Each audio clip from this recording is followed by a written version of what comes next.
अगर बीजेपी की सरकार दिल्ली में बनती है तो बहुत बड़ी जीत पीएम मोदी के लिए भी साबित होगी, क्योंकि प्रधानमंत्री नरेंद्र मोदी के चेहरे पर ही चुनाव लड़ा गया। अगर आपको याद हो तो दिल्ली में कोई भी मुख्यमंत्री का चेहरा प्रोजेक्ट अब तक नहीं किया गया है बीजेपी की तरफ से। प्रधानमंत्री नरेंद्र मोदी के चेहरे को ही सामने रखकर यह पूरा चुनावी कैंपेन किया गया, जिसमें भ्रष्टाचार के मुद्दे से लेकर पूर्वांचलियों के मुद्दे को उठाया गया और बीजेपी ने इसे भुनाने की पूरी कोशिश की।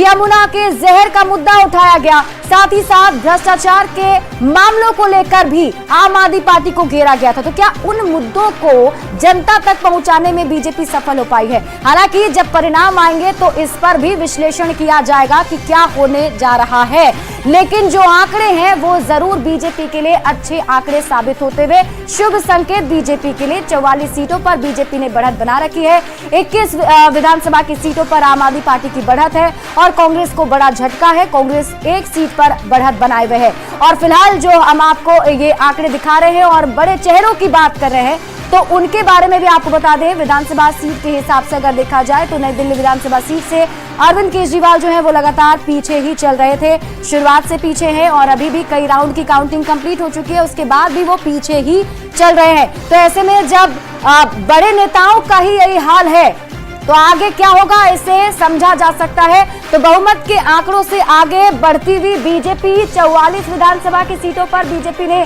बढ़त बना रखी है, कांग्रेस एक सीट पर और आम आदमी पार्टी 21 सीट पर। शुभी का रुख कर लेते हैं। शुभी, इसे राजनीतिक विश्लेषक कैसे देख रहे हैं? क्या ये एंटी इनकम्बेंसी के तौर पर भी देखा जा सकता है?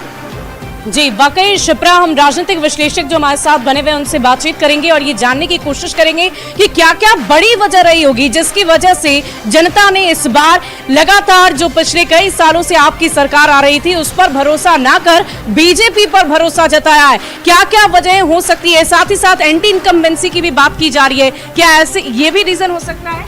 हाँ, एंटी इनकम्बेंसी तो रीजन है ही। बहुत सारी चीजें फ्री की, ये दो पहलू होते हैं ना सिक्के के। हैं? आपने महिलाओं के लिए फ्री कर दिया, लेकिन मारा गया उसमें ऑटो वाला, ई रिक्शा वाला और वो कैब वाले भी खूब भला बुरा कहते थे। इन चीज़ों का असर पड़ता है। बाकी जो आप फ्री कर रहे हैं, ठीक है, पानी फ्री, बिजली फ्री, बाकी चीज़ें भी देखिए, उसकी गुणवत्ता। हाँ, नहीं पार्टी के वो चुनाव हारते हुए नजर आ रहे हैं। केजरीवाल भी पीछे हैं, मनीष सिसोदिया भी पीछे हैं, आतिशी भी पीछे चल रही है। देखिए, हम सुबह से एक बात कह रहे हैं कि हमने दिल्ली का चुनाव दिल्ली के मुद्दों पर लड़ा है। हम अरविंद केजरीवाल से बार बार भ्रष्टाचार की बात पूछते थे, शीश महल की बात पूछते थे, शराब घोटाले की बात पूछते थे, टूटी हुई सड़कों की बात करते थे, सीवेज के ओवरफ्लो की बात करते थे, गंदगी की बात करते थे, गंदे पानी की बात करते थे, लेकिन अरविंद केजरीवाल इन मुद्दों से भागते थे। वो इस चुनाव को लुभाने की और वादों पे, झूठे वादों पे लाने की कोशिश कर रहे थे। दिल्ली की जनता ने दिल्ली के दर्द को समझा है और उस दर्द का जो निवारण है वो भारतीय जनता पार्टी कर सकती है। इस उम्मीद के साथ उन्होंने माननीय प्रधानमंत्री को वोट दिया। सीएम फेस कौन होगा? देखिए, हमारे लिए ये विषय गौण है। हम पहले भी कह चुके हैं, भारतीय जनता पार्टी का कार्यकर्ता मुख्यमंत्री बनेगा, केंद्रीय नेतृत्व तय करेगा इसको। इस बार आपको उम्मीद है कि इस बार आपकी सरकार बन जाएगी? बिल्कुल बनेगी।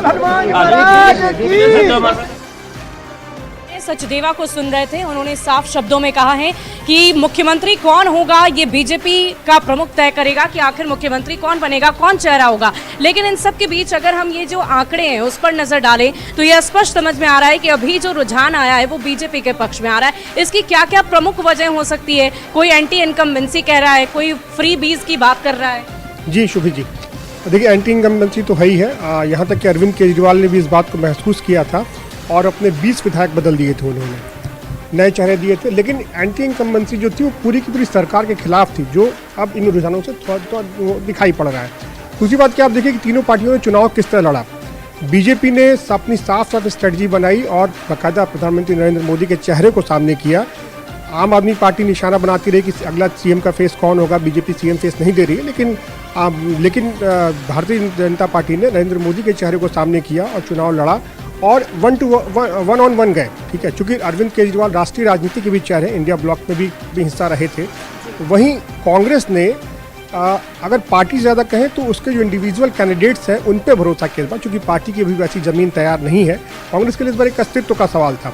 तो जो उन्होंने टिकट दिए वो ऐसे कैंडिडेट्स को दिए जो खुद में स्ट्रांग थे, जो पॉलिटिकल फैमिलीज से हैं, इन्फ्लुएंशियल हैं, ताकि वो चुनाव लड़ सके यहाँ पे। तो स्ट्रैटेजीज में भी बहुत बदलाव किए गए। कहा गया कि बीजेपी ने इस बार अपनी स्ट्रैटेजी में बहुत बदलाव किया है। जो पहली 29 उम्मीदवारों की लिस्ट जारी की गई थी, उसमें से 8 ऐसे भी उम्मीदवार थे जो पहले दल बदल का खेल कर चुके थे। तो क्या ये जो स्ट्रैटेजीज में बदलाव किए गए उसका भी असर दिखा? बहुत महत्वपूर्ण भूमिका निभाई है कि जो रणनीतियां बदली बीजेपी ने दिल्ली में अपने अनुभवों से, जो हरियाणा में उनका अनुभव हुआ, जो महाराष्ट्र में उनका अनुभव हुआ, तो वो माइक्रो मैनेजमेंट पे भी गए और वो जो आपको अलग अलग क्षेत्रों से आए हुए लोग थे उन पे भी उन्होंने काफ़ी वर्कआउट किया।